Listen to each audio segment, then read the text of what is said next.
Most of us scroll, search, stream, and do other things on the internet. But what if most of the internet is hidden from you? Welcome to this video on dark web, a place where even Google fears to trend. Ever wondered why it's called the dark web? The term became popular around 2009 when news reporters started talking about the secret online marketplaces and hidden digital activities. But the story actually goes back to 1990s, where the US Navy developed technology to protect spies and confidential communications. That same idea later evolved into privacy tools like Tor, which allows people to stay anonymous online. Now think about this. All websites you use every day, which includes your Instagram, YouTube, Google, are like the front living room of a huge digital house. But behind that house is a hidden back door that leads to a mysterious world where people communicate secretly, share sensitive information, and sometimes engage in dangerous activities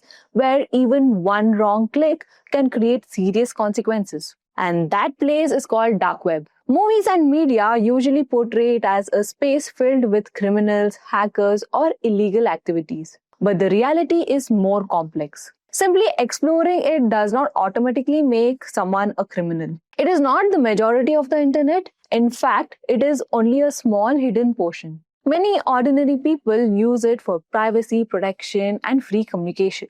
At the same time, it does have a darker side. Journalists use it to communicate safely under strict governments. Whistleblowers use it to expose secrets. Privacy advocates use it to protect personal freedom. However, it also hosts illegal markets, stolen data, trading, scams, and cybercrime activities. In this video, we will explore the myths versus reality of a dark web, understand the different layers of internet, learn how anonymity works, and also discuss both the positive and negative sides of a hidden digital world. By the end of this video, you'll have a clear understanding of what the dark web truly is and be able to decide whether it's a topic worth exploring further. Before we begin, if you're serious about building a future-proof career in cybersecurity, this is your chance to upgrade to becoming an AI-powered cybersecurity specialist. Today's cyber threats are no longer manual. They are automated, intelligent, and AI-driven. So the question is, are your skills keeping up? You won't just learn how firewalls work or how to scan vulnerabilities. You will learn how to build intelligent security systems that detect, respond, and adapt using AI. This 6-month live interactive program takes you from cybersecurity foundations to advanced AI-powered red and blue team strategies. You'll complete 70 plus hands-on labs, 15 plus case studies, and 3 industry capstone projects working with tools like Nessus, Nmap, Metasploit, Shodan, N8N, and Google Colab. You'll earn a program completion certificate from IITM, Pravartak, and Microsoft Learn badges aligned with SC 900 and AI 900, giving you both academic credibility and also industry validation. And beyond learning, you'll get AI-powered resume optimization, LinkedIn enhancement, mock interviews, and structured job assistance. Cybersecurity is evolving. AI is transforming it. The question is, are you ready to lead the transformation? Hurry up and enroll now. The course link is given in the description box below and in the comments below. Before we kickstart, here's a small quiz question for you guys to answer. What sounds like dark web truth? Assassin markets, body part sales, secret data leaks, or is it underground hacking? Do let me know your answers in the comment section below. So are you ready to learn about dark web? Let's dive in. Now that we have introduced the dark web, let's start by clearing up some common myths. Because most people's understanding dark web actually comes from movies, new headlines, or even internet rumors. The first myth is that the dark web makes up to 96% of the internet. This is not true. The dark web is actually a very small portion of the internet. What people usually confuse with it is something called as deep web, which includes everyday private content like emails, banking portals, medical records, and academic databases. The second myth is that it's completely illegal to access the dark web.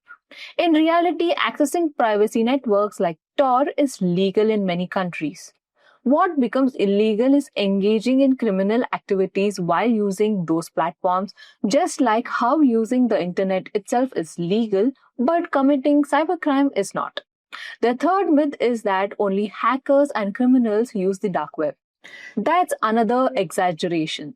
Journalists, activists, researchers, and even everyday users rely on it to maintain privacy and communicate safely, especially in countries with strict censorship.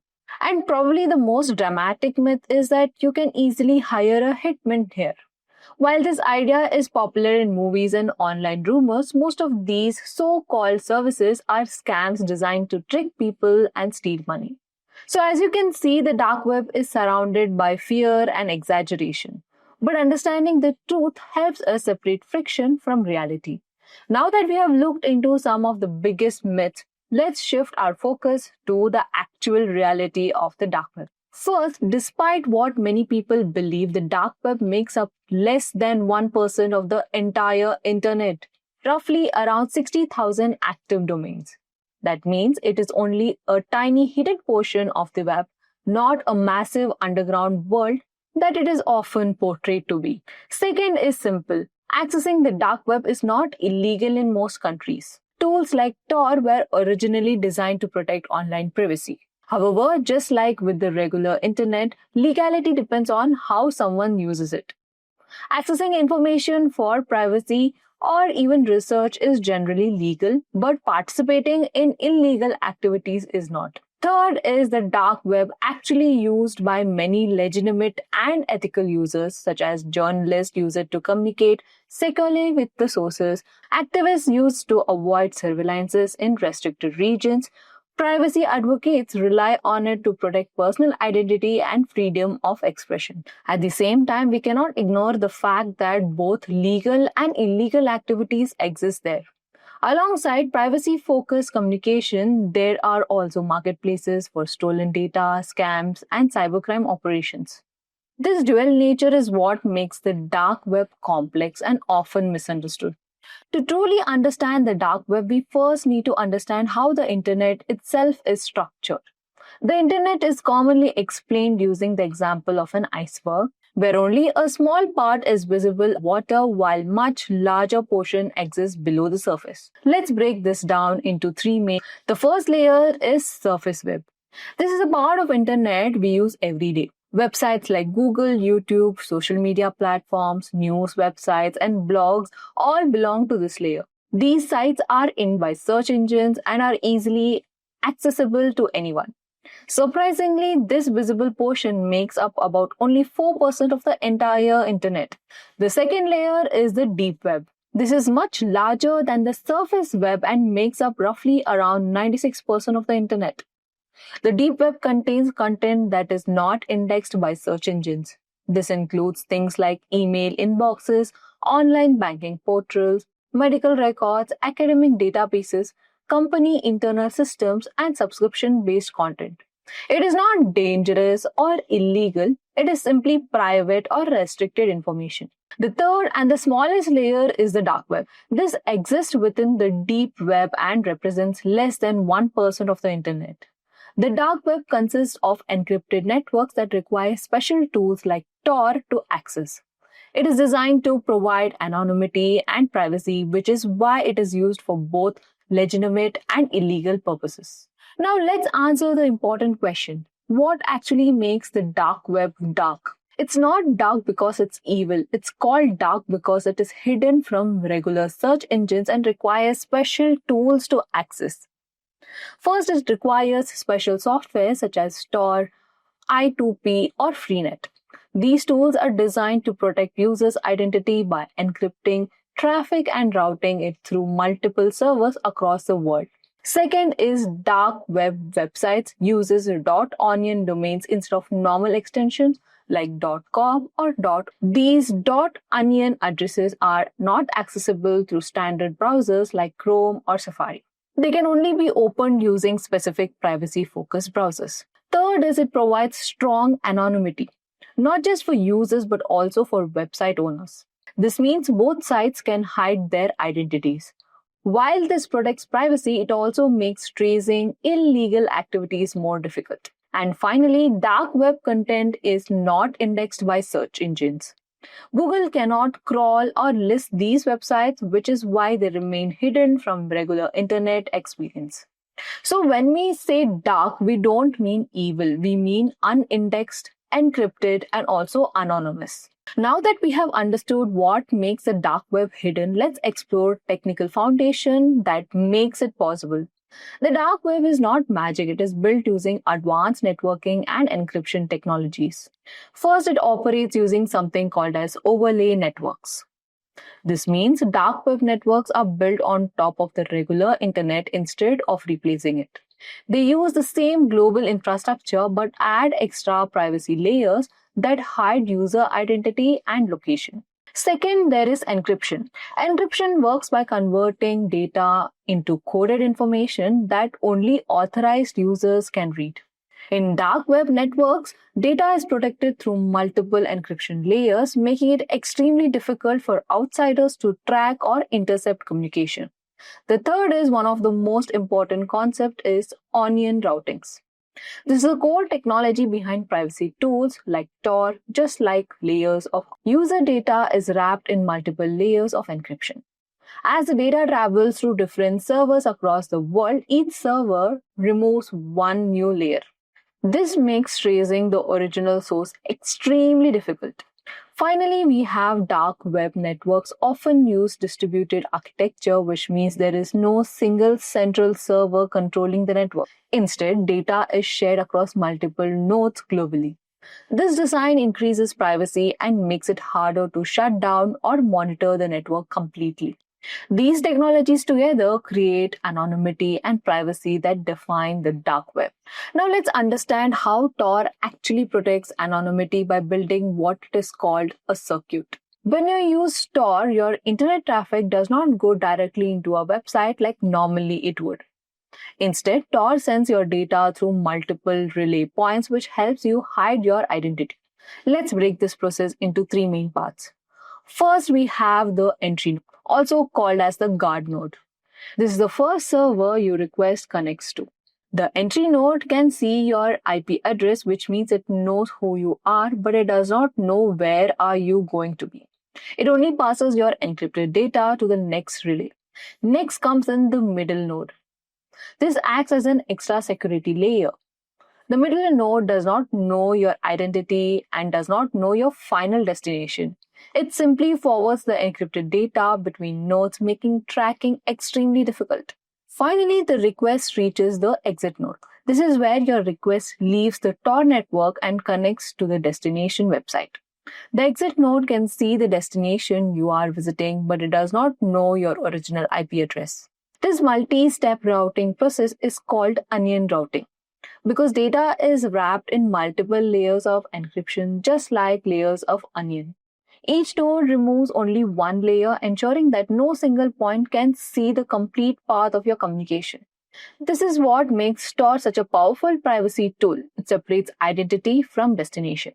Now let's understand how layered encryption, also called as onion routing, protects user anonymity. When you send a message through your Tor network, your message is first wrapped inside three layers of encryption. This means your data is protected multiple times before it even starts traveling through the network. As a message moves forward, each node removes only one encryption layer, just like peeling layers of an onion.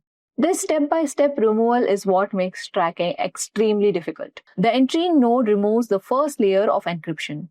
At this stage, it can see your IP address, but it can only identify the address of the middle. It does not know your final destination. Next, the message reaches the middle node, which removes the second encryption. Middle node only can see the exit node's address. It still does not know who's originally sent the messages or where the message will finally go. This layered encryption ensures that information is divided across nodes, so no single node has complete visibility of entire communication path. And that is what makes onion routing one of the strongest privacy mechanisms used in dark web communication. So far, we have understood how Tor protects users. Now let's talk about hidden services.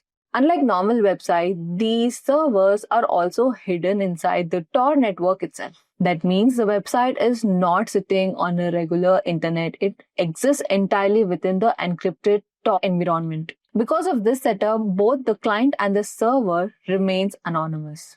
Normal browsing, only the user tries to stay anonymous, but with hidden services, even the website owner's identity and location protected. Now here's where it gets interesting. Instead of directly connecting to each other, the user and the hidden service meet at a point, something called as rendezvous point.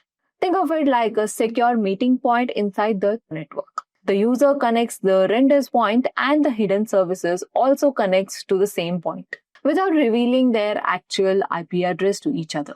All communication between them is fully encrypted because of the indirect connection method. Hidden services provided stronger anonymity than normal talk. There is no traditional exit point where traffic leaves the network. Everything stays within Tor.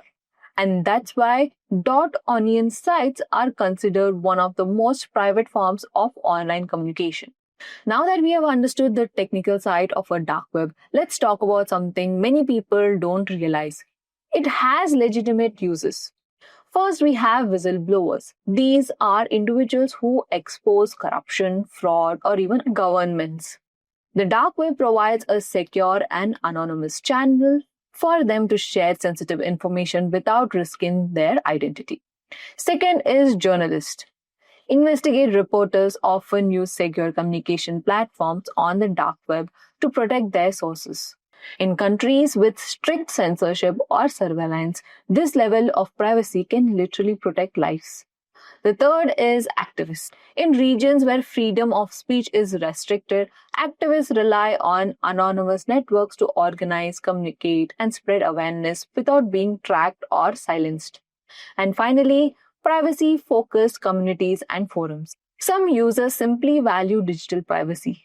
They use the dark web to discuss topics, share ideas, or communicate without being monitored, tracked, or even profiled. It also serves as a powerful tool for free speech protection and digital rights. But of course, that's only one side of the story.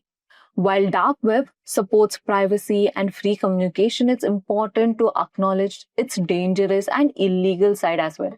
One of the biggest concerns is the presence of illegal marketplaces. Some hidden platforms sell prohibited items such as drugs, weapons, and even stolen data. These marketplaces operate anonymously, making law enforcement investigations more challenging. The major risk is the distribution of hacking tools and malware. Cybercriminals use the dark web to share malicious software, ransomware kits, and even attack tools that can be used to compromise systems and steal sensitive information. There is also a significant rise in the identity theft and also financial fraud. Stolen credit card details, login credentials, and also a personal data are often traded or sold in hidden marketplaces, which can lead to serious financial and privacy consequences for victims. And finally, one of the most common dangers is scams targeting unsuspecting users. Many platforms on the dark web are designed to trick users into for fake services, fake products, or non-existent illegal offerings. In many cases, people lose money without receiving anything in return. So while anonymity can protect privacy, it can also create opportunities for cybercrime. This is why awareness and understanding are extremely important. While dark web provides strong anonymity, it also comes with several serious security risks that users must understand. First, there are malicious exit.